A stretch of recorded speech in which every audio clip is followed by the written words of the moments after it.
Welcome back, episode 4 to Akire Knows Baseball. What's up, everybody? Sorry, you might you might see me in the same outfit for episode 5, but I'm not going to talk about the priorities of another man. He clearly just hit me with this out of nowhere, so clearly has something to do next week, so we had to push these 2 episodes together. Hey! But thank you, Brian, for doing that for us. But anyway, just letting you know, I got a whole ton of for you, all baseball. You know me, come on, you already know me. Ready? You know what? I'm not even gonna talk no more. Let's get to it.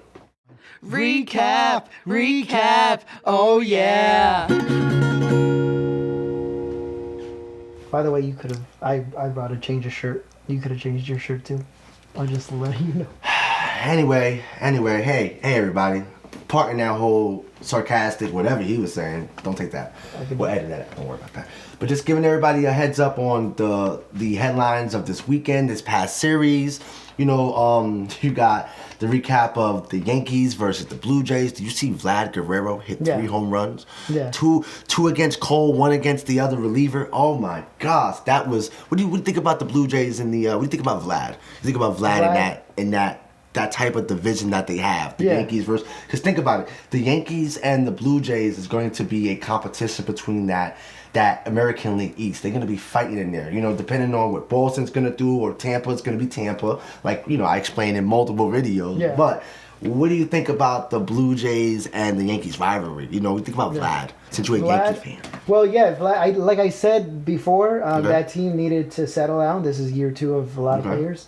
Vlad is just doing what he's got to do. He's finally comfortable. The team is backing him up. Yeah, he's hitting home runs like he should, like he is, like he's always going to do.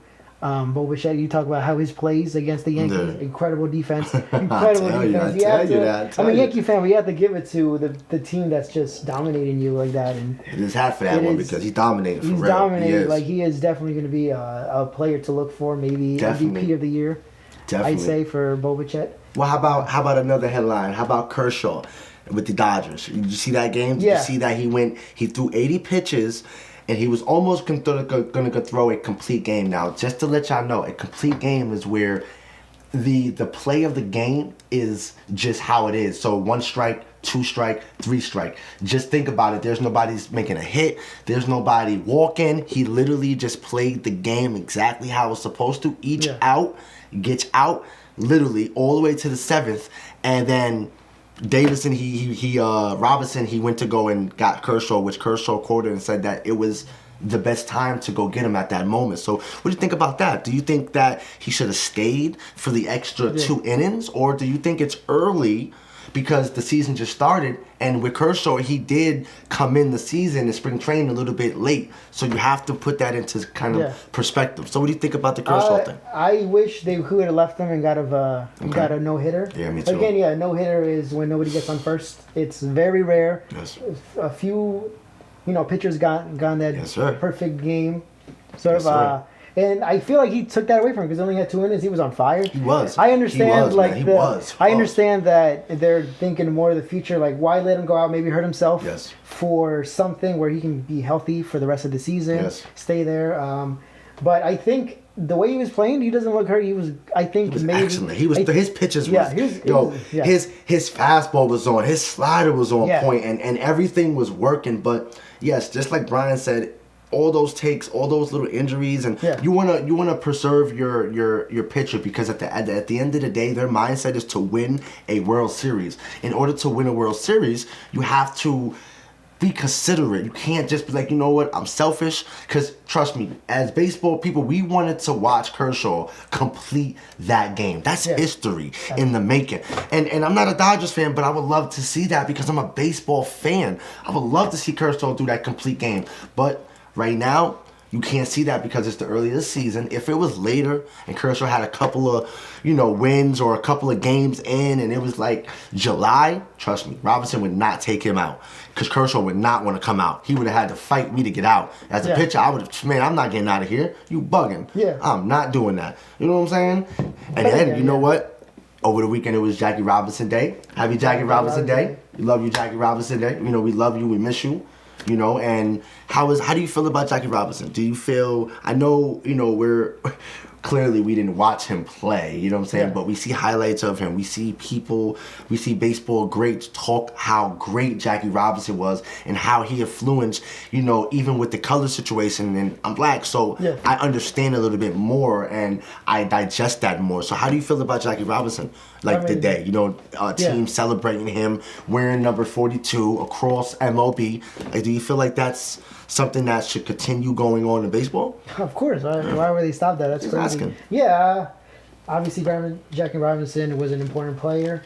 I was watching a thing that it's funny because he wasn't the best player to transition, but he had that incredible mindset, incredible width that he could handle that pressure. Of course. That, like, not a lot of great baseball players that were better than him probably could crack under the pressure. Couldn't handle, you know, everybody yelling at them, all the racial slurs, everything. And they wanted to show him out as a representative to say we can all.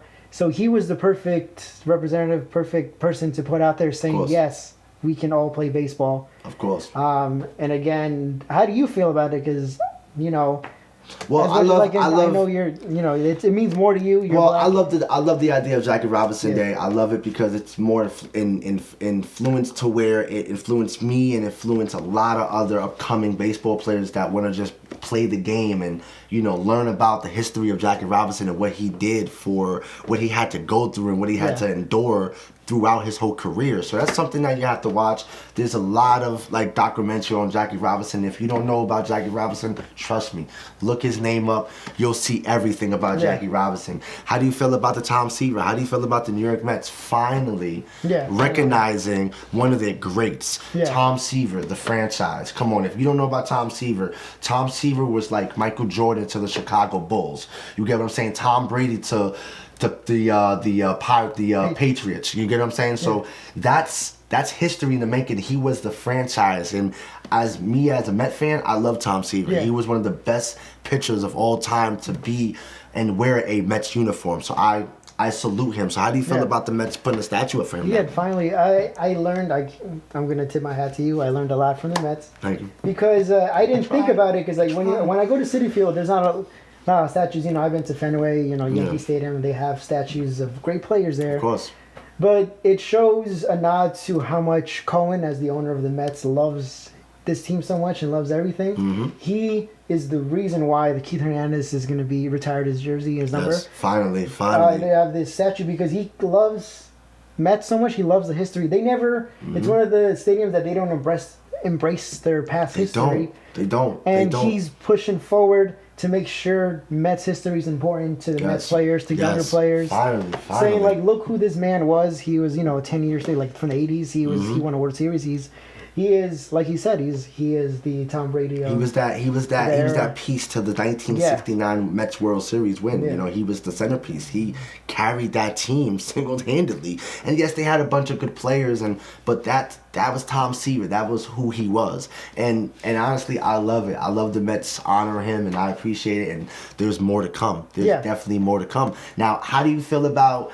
Did you see that the National League West Division? Did you see about the Rockies? Did you see about the Dodgers? Did you see how they're clashing in to be first place? There's 3 teams all in first place. That's crazy because we didn't even think the Rockies. We're thinking, with the pick about Chris Bryant. Could I interrupt you? Go ahead. You saw episode 1. I did say he did. The Rockies he did say are putting moves inside to better themselves. I know it's a very tough division with having Giants and Dodgers in there, but you can at least give it up to them that are actually trying. You can see where the Pirates are at. You can see, where the Mariners are at right now. The Nats are at right now. Of course. They're not, And they're trying. And there's a lot of, and that's a challenging division, you know what I'm saying? And we're going to keep an eye out for them. There's a lot of divisions. The American League East, that's a tight division between the Yankees and the Padres. And, you got the Mets and the Phillies over the weekend playing against each other. That's a tight series as well. Yeah. And tight division. You got to keep an eye out for them.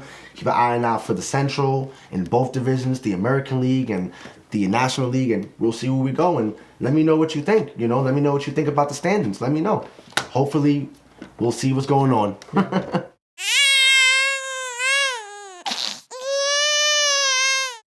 Just a baby. All right, we're going to talk about rookies. Okay. We have the baseball savant here. The geek. The geek, baseball geek here, and his knowledge on rookies. Akire, what rookies look good to you right now? I know it's just the first week, but who should we look out for? Who's going to make the top ones? Honestly, you should look out for Bobby Witt Jr. from the Kansas City Royals. He's been having like 28 at-bats. Average is 107. That's not bad. You got Julio Rodriguez from the Mariners. He has a 120 batting average, 25 at-bats, 3 hits. Not bad. You know what I'm saying? You have Spencer Turkesol. He's from the Detroit Tigers. He's not bad. He has 22 at-bats with an average of, he has 5 RBIs, average of 277. That's not bad. Then you go to the National League. You got the National League. You got Suzuki from the Chicago Cubs. He's killing it right now. Oh my God, he's killing it. 10 RBIs, 6 walks. Oh my God, and 19 at-bats. Did you hear the guys that I spoke of before? He had less at-bats and more hits than they have. That's crazy. You know what I'm saying? He came from Japan and he's killing it in the MLB right now. Chicago Cubs definitely have a good one. Got the hot heater throwing flamethrower Hunter Green from the Cincinnati Reds. He's 1-0 right now with a 5.40 ERA average. He's pretty doing good. You got Bryson Stott from the Philadelphia Phillies. I've seen him watching in the Met game versus the Mets. He was really good though. He was definitely good. 21 at bats, 4 hits, 3 RBIs, average 190. It's not bad. You know what I'm saying? Not bad. But those are the rookies that I'm noticing right now throughout the game. Those are the ones that are notable to me. There's more rookies out there, but put some work in, you get up there. You know what I'm saying? But watch out for them. Watch out. Anyone in particular you think? Do you think any of these guys would be rookie of the year? Wow. Honestly, Suzuki from the Chicago Cubs. He's killing it right now. Everybody, like I said, everybody goes through a slow period, so you have to watch out for that. You have to watch out how he handles those situations. You know what I'm saying? Because every player is going to go through a mile short time to where they're not producing as much as you thought they was. That's baseball. That happens. You know what I'm saying? So until you get to that part, that's really exciting for me. I'm watching out for him, Chicago Cubs. Watch out. You got a good one on your hand, for real. Yeah. Please follow me. Oh, sorry. You caught me daydreaming. I'm sorry. I was just thinking about baseball. That's clearly what I do all day. But just letting you know, follow me. Twitter, Instagram, Facebook, YouTube. Subscribe to my page. Akire Knows Baseball. One Mic Baseball. Please follow me. Because I'm spitting out everything about baseball. In here. A little seat there. A little seat for a little guy. A little stool for a little guy. Nobody knows how actually tall I am. So. Yo, imagine if everybody knew how tall he was. Oh my God, that would be fucking crazy. And action.